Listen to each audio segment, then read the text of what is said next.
Oh, it says it's live. And welcome to Tech Server Nerd. We are live here with Jacob Bear of Bear Claw Studios. Say hello, Jacob. How you doing? Good. How you doing? And doing good. Busy day here. Great to have you in. I saw that you just started your new Kickstarter project. We got on the ticker at the bottom. If y'all want to go check out that page, but tell me about what you got. What are you selling right now?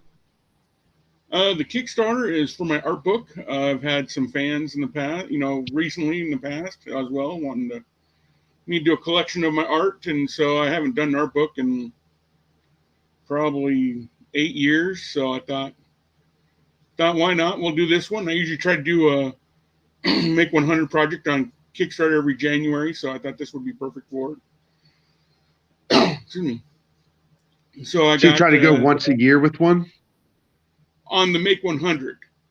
I'm trying to do a Kickstarter like every 3-4 months, so to try to keep things going and get new projects out there, get some new original properties coming out. So, So tell me about some of your recent original projects, that you've had out that people can check out. well, the original ones is like Rhino Boom. I think I have some on my Etsy store.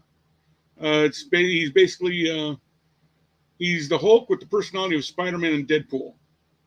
He's just a strong guy and kind of thinking like the Tick as well, but it's not Love the as take. it's not a spoof or parody or anything. It's a superhero comic, that takes place in my universe and stuff. But he's just kind of a goofy guy that just kind of going with the flow and just figuring out the superhero stuff as it goes, kind of thing.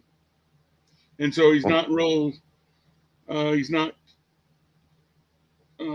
confident with his powers. He's still learning it and stuff, and he doesn't know how. Like the first issue, he doesn't know how to fight, so he goes try to fight a sensei to help him train him and teach him, and he just kind of like breaks stuff by accident without knowing so, without knowing so on purpose. But that actually sounds fun, man. I do. I absolutely loved the tick growing up. Still do, honestly. Not gonna lie. yeah, yeah, his power is kind of like Tick, super strong, and and just kind of like he feels pain, but he doesn't. Or it's kind of maybe like he might fall and he like be like ow, but he's just kind of saying it to like, oh, it didn't hurt that bad, but just the habit saying it stuff. But yeah, So what mainstream stuff have you worked on? I noticed in your bio it said you worked for Xenoscope. Any other mainstream books that you've worked on in the past? I've worked with Rob Liefeld, so I've gotten stuff like done with Image, worked on Blood Strike and Infinite. I don't know if there's any others I did or not. I can't remember. But then I also worked with Marat on Army of Darkness for Dynamite back in the day, doing layouts for him. And then did stuff with DC, Hawk and Dove, Deathstroke. That was pretty cool to work on. Oh wow. And then I did stuff with Deadpool. This is through Rob Liefeld as well, but none of that ever got published. It's still on the shelf, I guess. So So you've definitely worked with some big names, man.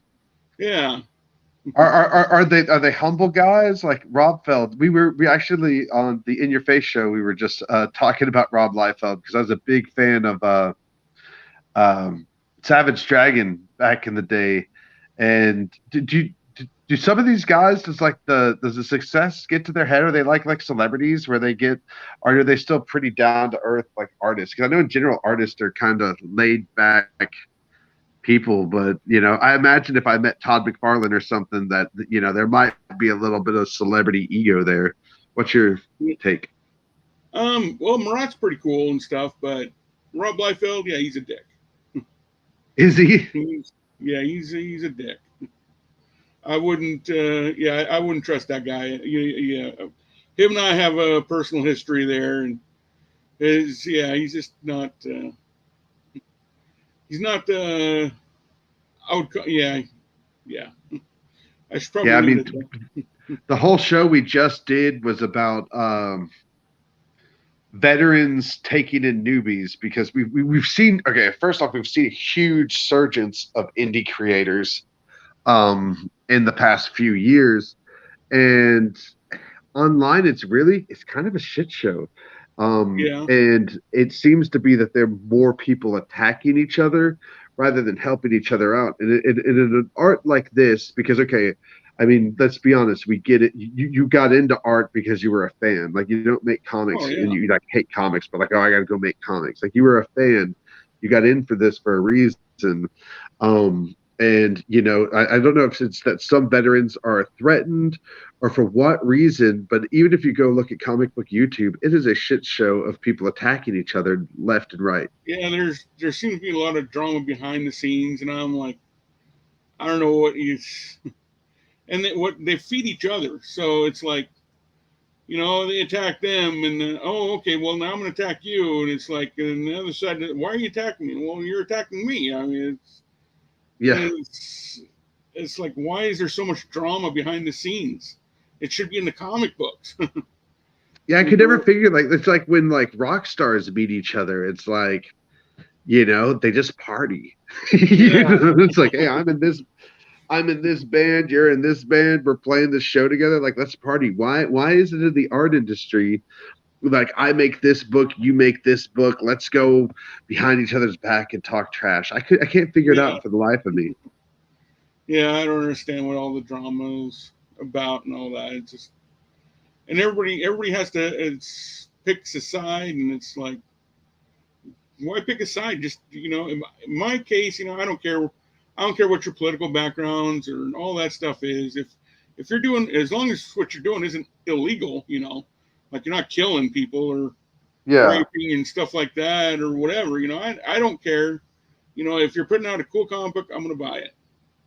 If I can afford it, by the way, if I have the Yeah. funds to back it and stuff. But if it's cool, I'm going to get it. I don't care who you are. I And can't tell you that's how I many think it cool should be. things I couldn't afford. Yeah, there's I wish I could support. There's lots of projects I wish I could support, but there's just Yeah. too many of them out there for me to choose from. So what work did you do with Xenoscope? I actually probably haven't talked about this on this channel at all, but Xenoscope I collect. I never read them. I think I've read a couple. I've read a couple of them, but I literally collect Xenoscope for the covers. Their covers are awesome. Okay. I love what they do. I love their marketing. To me, it takes me back to the day of Maxim magazine, which I used to have a subscription to. So Mm-hmm. I literally collect Xenoscope just to look at the covers and say, I've got this. But what, Yeah. what work have you done with them? Let's see. My first work was on Wonderland. I think I did issue 2 or 3. I don't remember. And I got the I did a trade. couple issues of them, and then I did Barmaids, which was a 5-issue miniseries.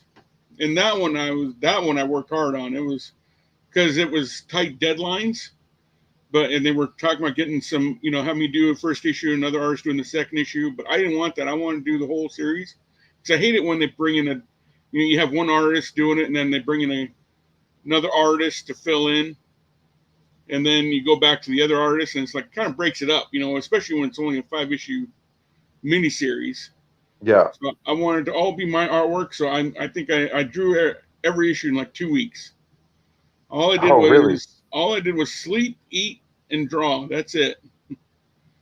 I I know was when I was attempting my first comic, which is still not done, um, my I started to realize on a production trying to keep a production schedule, it might be a better idea for me to hire more than one artist, because one art, like, he'll spend a week on one thing, and then it's like the deadline's coming up, and then like the next 2 pages were just thrown together in a couple of hours. You know what I'm saying? mhm. That I feel like if I was to actually do things properly, I would either have like 2 or 3 pages of one artist, or do like they did with Cerberus, what Dave Sim did, which he hired someone to do his backgrounds and he just did his characters in the foregrounds. Oh, You okay. know, Yeah.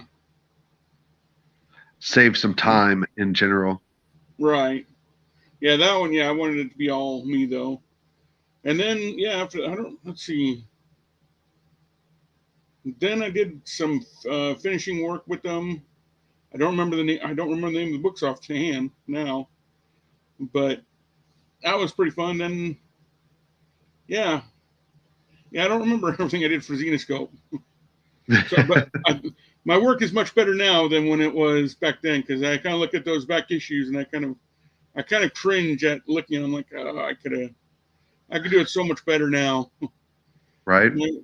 my, my figures were still kind of stiff and my women weren't the greatest, or my anatomy was kind of wonky How and many years have you been in the industry? well, I've been working professionally in comics probably last good 10 years, 10, 15 years.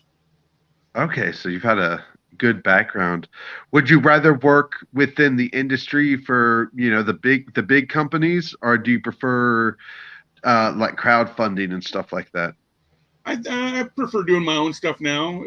When I was younger, I really wanted to work for Marvel and DC, but either one of them. But I was different. But now it seems like you can't be too creative in Marvel or DC anymore because they got like a strict machine now. You got to follow this, and they got a plan for. It's kind of like the cinematic universe. It's like, okay, we got all these projects planned out, so we got to follow this to the T and to the Yeah, letter. And, you can't have a character farting it unless you get their approval, kind of thing. Seems like. So it's just kind of like the fun was kind of taken out of it, and I don't know, I don't really, I'm not really interested in any of the stories they're putting out now. They seem kind yeah. of boring. I haven't I stopped collecting Marvel and DC a couple years ago, and everything I see, news coming out, it's like, well, it seems kind Sounds of boring. boring. So there's nothing on the shelves now that you collect, just on a personal note. Not from the big two. I'll collect, So I collect independent books, some image books and stuff like that. so who are your favorite independents right now that you follow? Um, well, I don't know if I'd call them my favorites because I haven't read them yet. I collect them, but I haven't had time to read Kind them of yet. like me with Xenoscope. Yeah, I collect yeah. them to have them.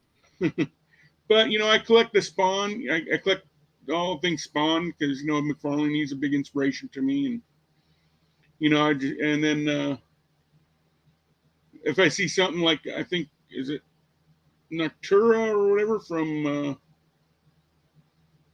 oh what's his name Snyder, is it Scott Snyder? Okay. I don't think Yeah, I've seen it personally. yeah, that one looks pretty cool. And Tony Daniel's doing the art. I'm more attracted to the art, so the art looked pretty cool in that one. And same thing with John Goff's.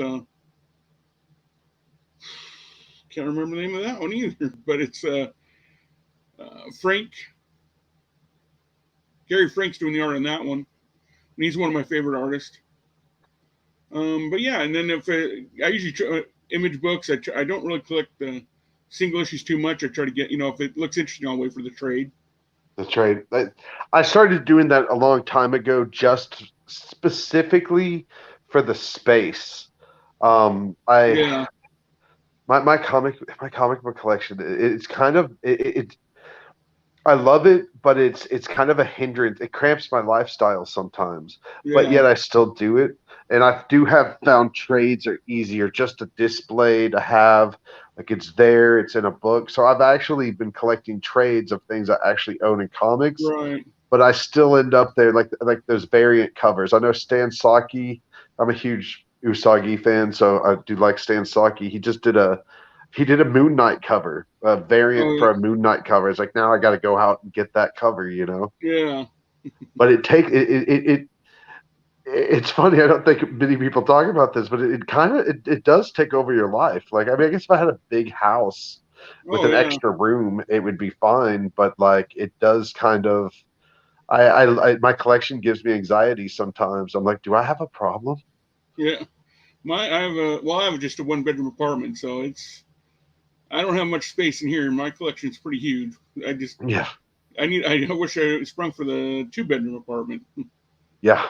But Uh, yeah, I'm see, hoping to build the Tim Pool compound one day just for comics and arcades.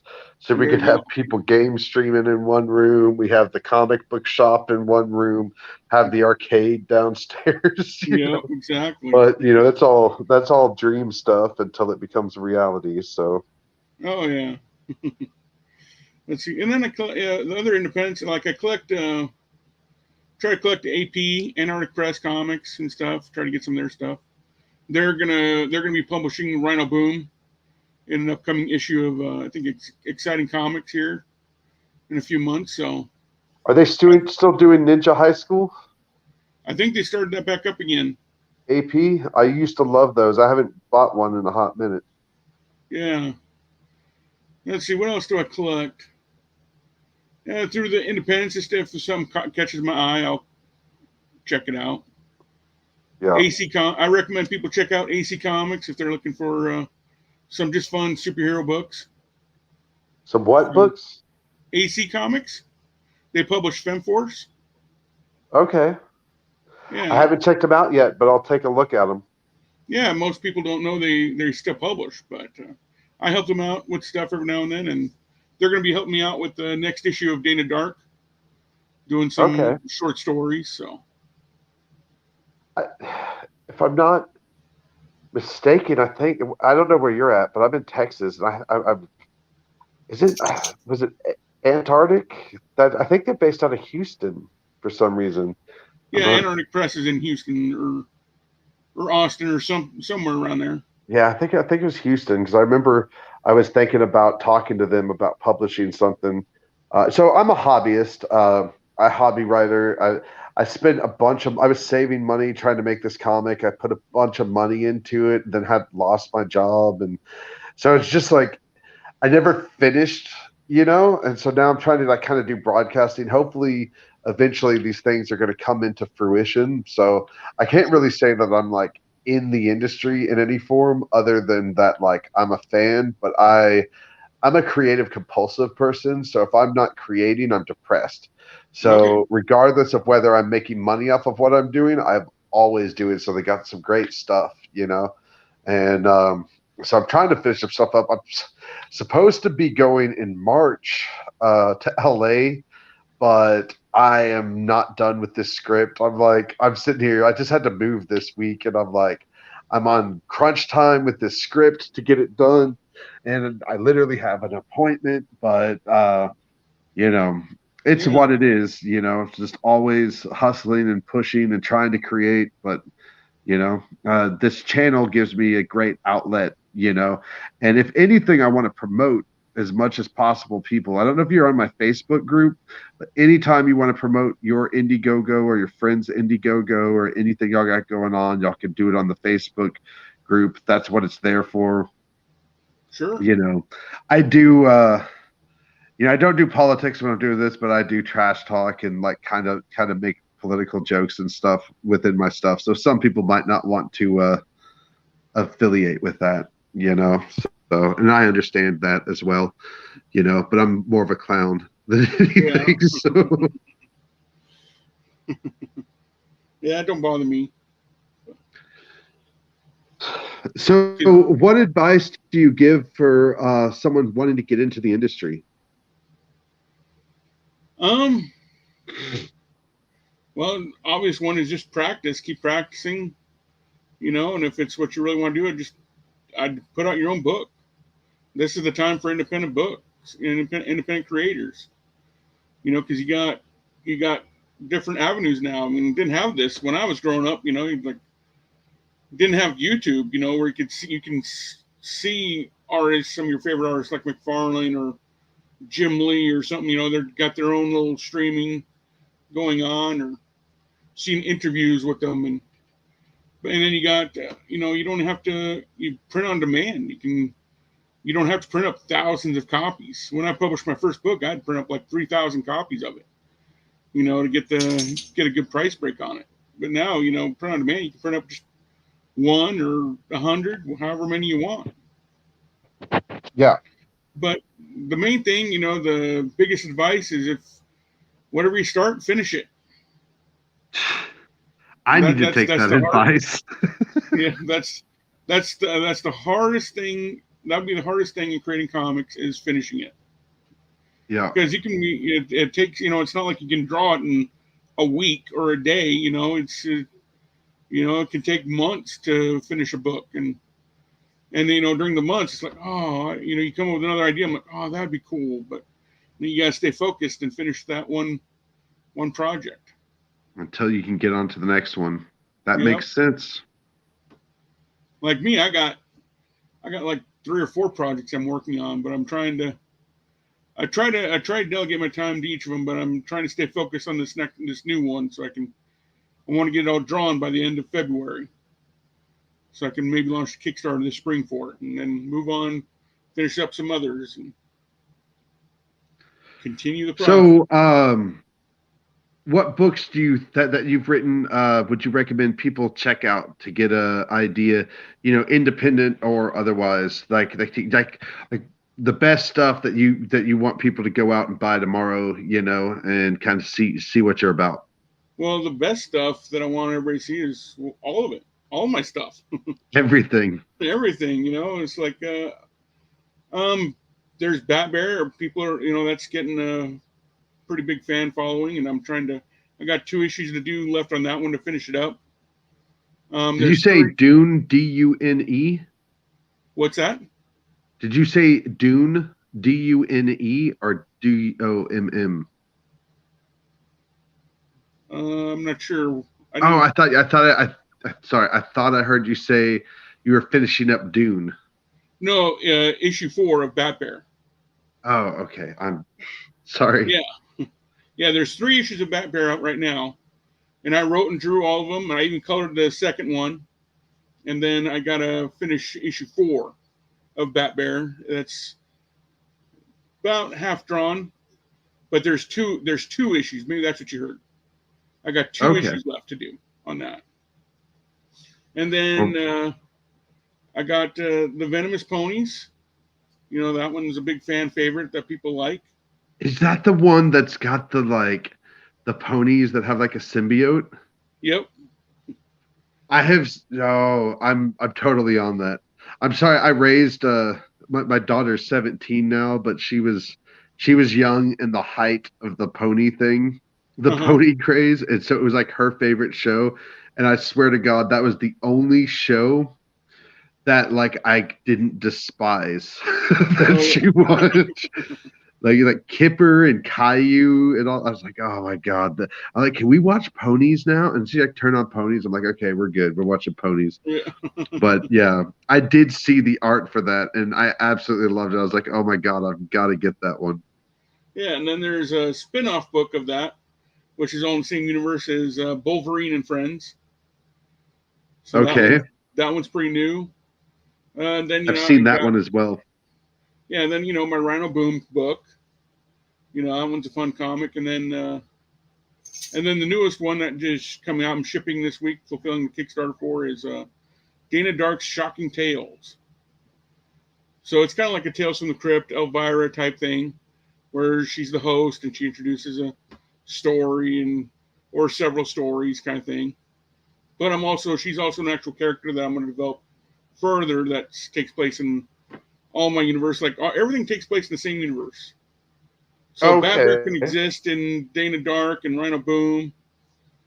It's something I'm hoping to eventually get to, and people will see. But you don't have to collect all of it to understand any of it. You can just Yeah, collect one if you independent want. stories but in the same world. And this is all on your Etsy? I'm building on my Etsy. I got most. I think I got some of it on there. I don't think I have Bat Bear on there yet.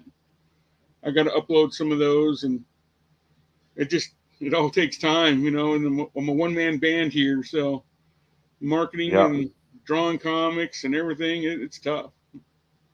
But I'll eventually Time, get to it. energy, creativity, and money. And they can, they can go to bearclawstudios.com, and that'll take them directly to my Etsy store. So I think I got some pony books and some Rhino Boom books up there. I don't know what else I got. Let's see. Let's check it out here. We're getting a little bit of echo right now. I don't know if it's. I'm still trying to figure out the software, but can you hear me? Okay. Yeah, I can hear you. Okay. Yeah, I don't know. We got a little bit of.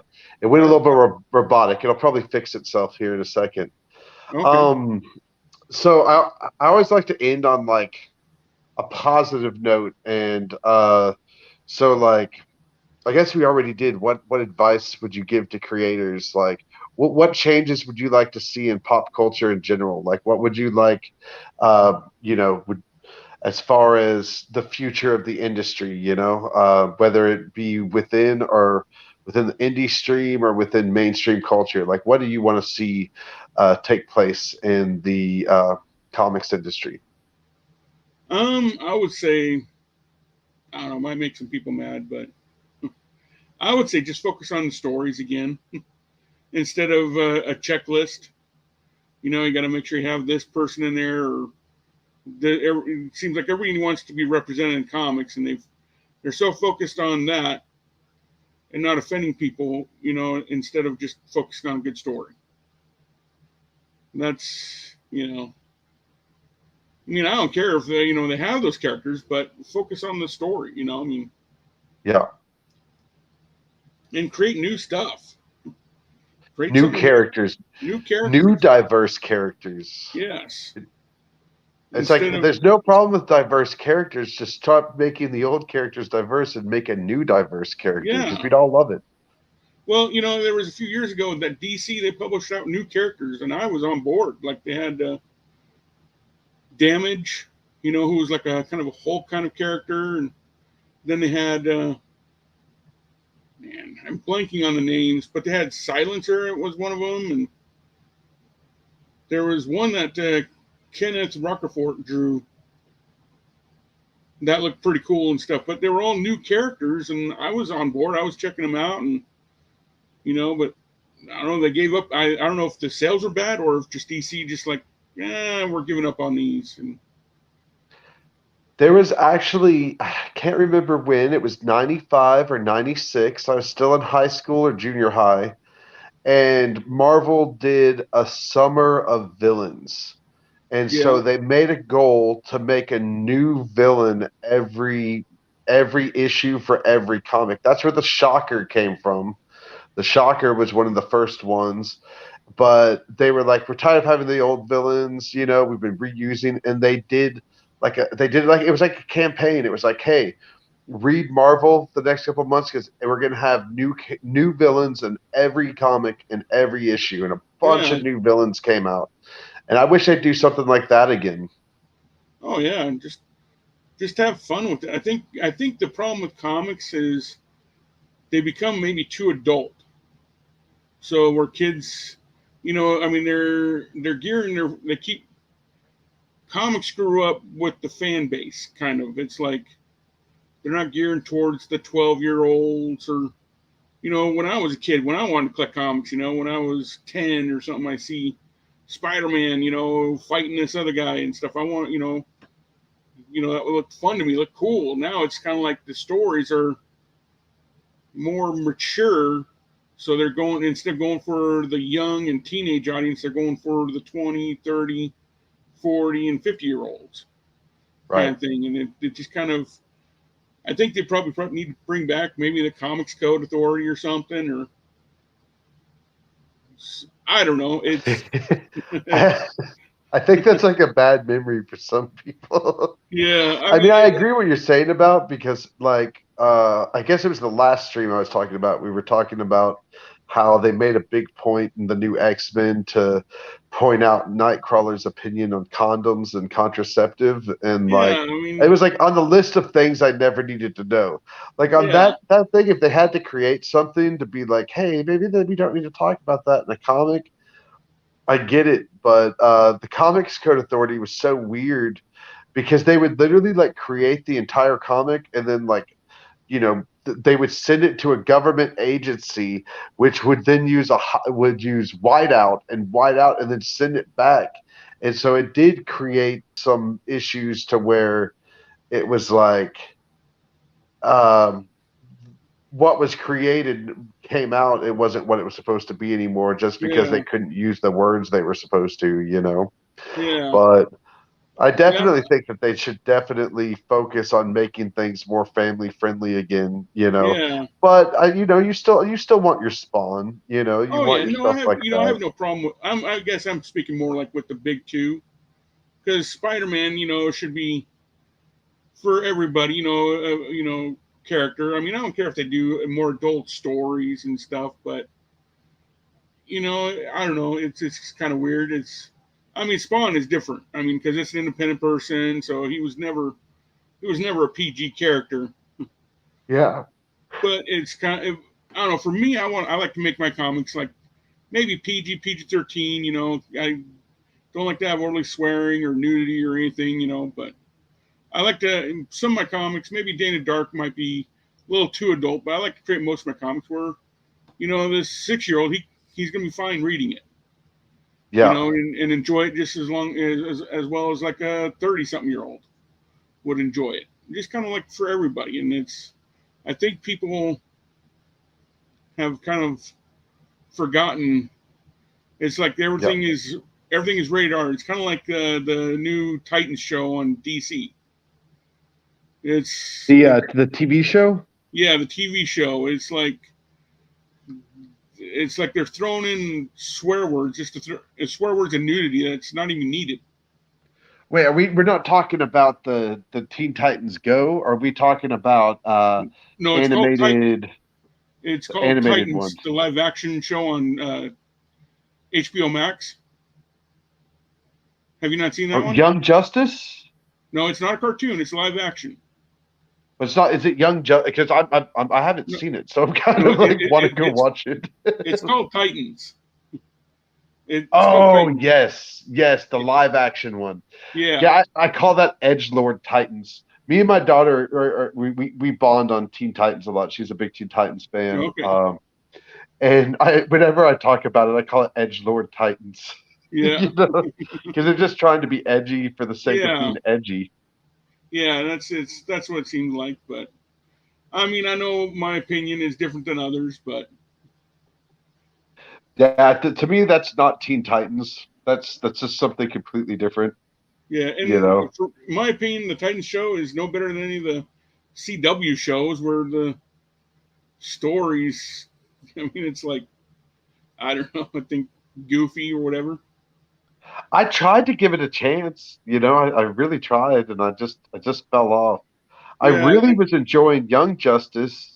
Um, like Young Justice season 3 to me was really good, and I started season 4, and they put politics all up in it. The whole thing with like I Uh, got into like 5 or 6 episodes of season 4, and it was all politics.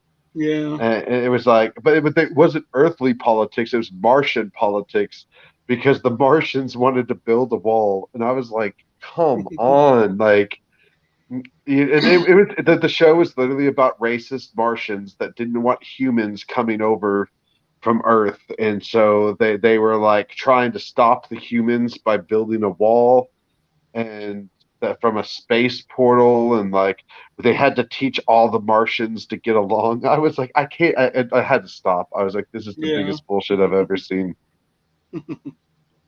I always kind of like the show Boston Legal. Man, Right? I love Boston Legal, but then it's like season 4 and 5 they got real political and Yeah. it It was they're kills using shows. yeah They yeah brought it into Punisher. I couldn't finish Punisher. I never watched Netflix Punisher because I got so much politics thrown in my face in the first 3 episodes. I can't do it. Can't do it. Love for them to pull them into Midnight Suns though. I mean, the actors seemed all right, you yeah know. yeah Hopefully they it's, get a Midnight Suns movie and they throw him in that. I wouldn't mind that. yeah But yeah it seems like they can't find the balance of it. It's like for all this stuff it's like they go edgy but they still lack on the story. Like the Titans show. If the stories were good, maybe I'd be okay with the swearing. It didn't maybe it seemed to fit the story, but it's just kind of goofy like the CW. The stories end up goofy just like the CW show. It's like I gave up on the CW shows. I mean, Supergirl that was the worst. It was like they stopped thinking of how her powers work. It's like I think she was in a cage. They Yeah, captured her in a cage with another guy. The cage metal is built out of Hawkman's Earth metal. Is that what it's called? something like Anyway, that. she can't break it and stuff, but it's just bolted to the ground. So it's like she could just Lifted. lift it up. But they capture her and they're like, okay, if you don't, and then the bad guy comes, who's just a regular person, brings a helmet. Okay, you gotta, we'll let your friend go if you use your heat vision and blast it into this helmet because that supposedly drains her powers. And she agrees to it, so they let her out. Okay, she hasn't done the helmet thing yet, so she's out, and she could have just taken the helmet and crushed it and put everybody away and then freed her friend. It's like they forget how her powers work. I'm like, I saw that. I'm like, okay, I can't watch this no more. I And, think I and got over CW with Dawson's Creek. Like, I tried to watch Smallville, and I hear Smallville's good. There's something about that acting style, that CW acting style, yeah, that irks me. It seems so fake. It's soap opera acting. I had it. My yeah, ex-wife was what I can't remember the name of the one she watched, like All of Our Children or something, but she was addicted to soap operas, and so it was like every day I come home, same soap opera. She still watches it. She's been watching the damn thing for 40 years. You know yeah, what I'm saying? And it's like, so when I see that really cheesy soap opera acting, like I just can't do it. I think that's why I like sci-fi horror. I could do cheesy acting in a horror film easy, yeah, but when it's supposed to be drama and I'm supposed to care, I can't. It makes me yeah. laugh. Yeah, I think the CW, after watching Arrow, I think that kind of ruined me of, I was cool with characters like Batman and Arrow and Hawkeye and all these characters. They don't have powers, but they got really good skills. Hmm. But then it's like, then they bring it to life in Arrow, and it's like, okay, Arrow, I believe, could do all these amazing feats because he's trained for years. But then he brings in this kid and trains him for 2 weeks, and he's just as tough as the Arrow. And the police can't do anything, and so they're stuck, and only these Arrow and his band of his crew can only save the city. I'm like, Yeah. I think the I military will needs to say come I in. did get 2 or 3 seasons into Arrow before Yeah, I just realized this is a lot. the first few seasons of Arrow was pretty good, but then it's like it just got goofy. It's like some of his team member, some of the team that he recruited, it's like they're upset with him because he killed people before, and yet they just killing just bad guys now. They're okay with just killing as long as they know they're guilty, and they got upset with Arrow for killing people at the beginning, and I'm like, what? That doesn't make any sense. Why are you upset? Right? It just got cheesy, and so now it's like, and now seeing them try to do all these amazing feats. They bring these people in, train them for 2 weeks, and they're supposed to be just as good as the Arrow. It's just kind of like, no. So I have a hard time with characters now, like that don't have superpowers. And it's like I feel like they need superpowers. Hey, we Either just got super our strength. first comment, and it's from a Russian bot. I don't know if you Oh, know this, but this show is very popular with Russian bots. Like we have the nice. Russian bot like audience on lock. Yeah. So it says Bore Red from some Russian. I don't know why it is. Every time I do a stream, Russians start commenting. They're probably going to use it to frame me sometime down the There road. you go. He was working for Vladimir Putin all along. Hmm. Well, hey, I appreciate talking to you. I can smell the air and tell that my dinner's ready. So Okay. I am getting kind of hungry. What you So having? let's wrap this up. Is there anything you want? Any thoughts you want to leave people on? Um, No, just follow your dreams, follow your passions. You know, if it's creating comics, create comics. Now's the time to do it, and if you start, finish it. Hell yeah. Well, let's definitely talk again. We might at some point do like have like a bunch of people, like get like eight, get a Yeah, handful of creators and do a sure. stream. With the In Your Face show, it's me and Daniel King. We've been talking to some Marvel people, some DC people, and some indie people. This show, I tried to do one or two interviews every week. Other than that, my show is basically a visual Mad magazine where I just try to make fun of everything going on Sure. in modern day society. So it's, you Yeah. know, it's what it is. But I definitely enjoyed having you on and talking to you. Can't Yeah. wait to check out your stuff. I'm gonna get those pony comics. You can There damn you well. go. Well, Jacob, it's been great having you, and I will talk to you soon. I hope you have a great evening, brother. You too. All Sounds right, good. I'll talk to you soon. All right. Bye. Bye.